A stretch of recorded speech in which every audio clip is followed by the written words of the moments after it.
Steve Bruno wrote an article on spirituality called The Light of the Human Race.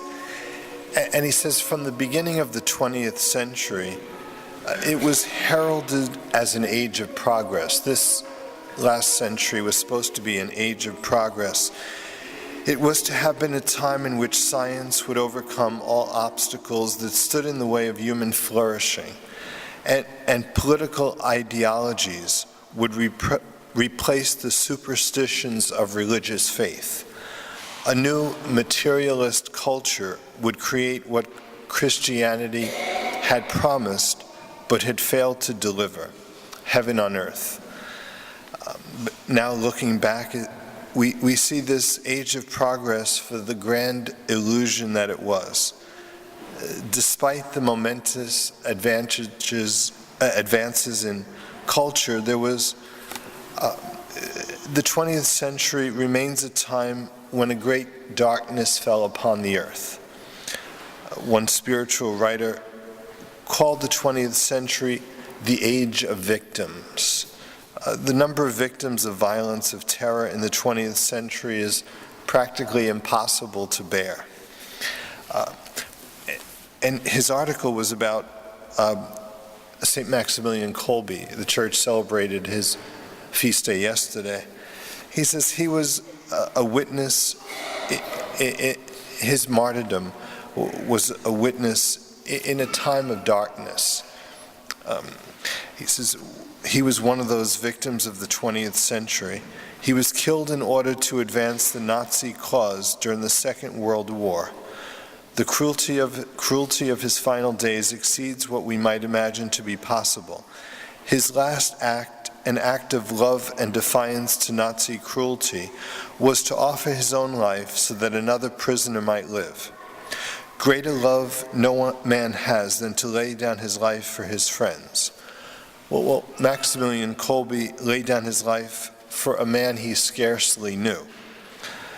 And he was not granted an easy death. His sacrifice resulted in a cruel death. He was forcibly starved because he would not die fast enough for his tormentors. He was killed by a lethal injection. Let's see. So St. Maximilian Kolbe gave a testimony to light, and he boldly opposed the powers of darkness that cursed the radiance of Christ's love, like we say, with tyranny, violence, cruelty. But the dark shadows of the 20th century still haunt us. They're still hanging around. Like someone who woke up 70 years after the death of Hitler might think that Hitler won the war, because it's to a large degree his philosophy that reigns. Stem cell research, abortion are all part of that philosophy of expediency and convenience.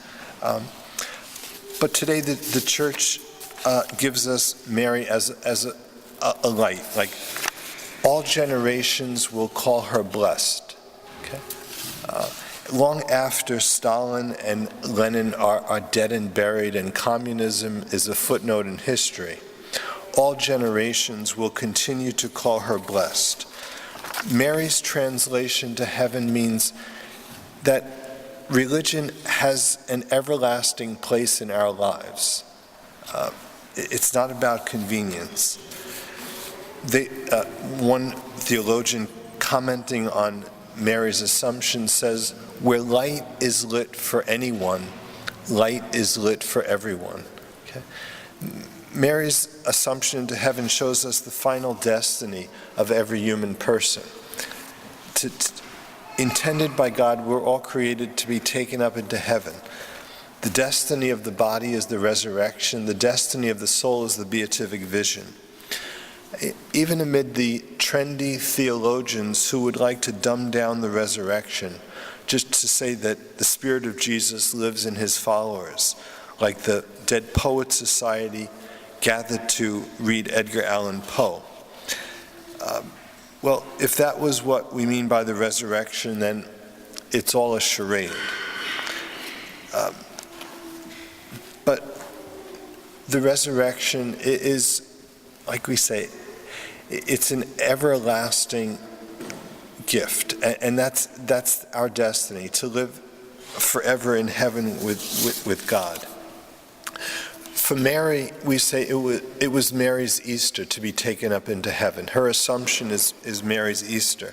For Mary, it was always Easter in her soul. From her conception to her Assumption, it was always Easter, because she was always full of grace. And at her death, full of grace became full of glory. Like we say, for us, we kind of have the flat tire syndrome. We're not fully inflated. We're underinflated. But Mary was fully inflated with God's grace, fully alive with his life. And Mary's Easter, Mary's Assumption reinforces and strengthens our faith in the resurrection of Christ. And so today's feast reminds us of, like we say, that final destiny, that our minds and hearts are set on eternity, not on time. Okay? So Mary continues to be a light in the midst of darkness. And so we pray that Mary's Easter will be a hope to a culture of death, will bring hope and light to a culture steeped in death. Okay? That her life and the life of a Maximilian Kolbe can bring hope and light even to those who see no hope. So that our prayers, that the intercession of Mary assumed into heaven will give us the virtue of hope.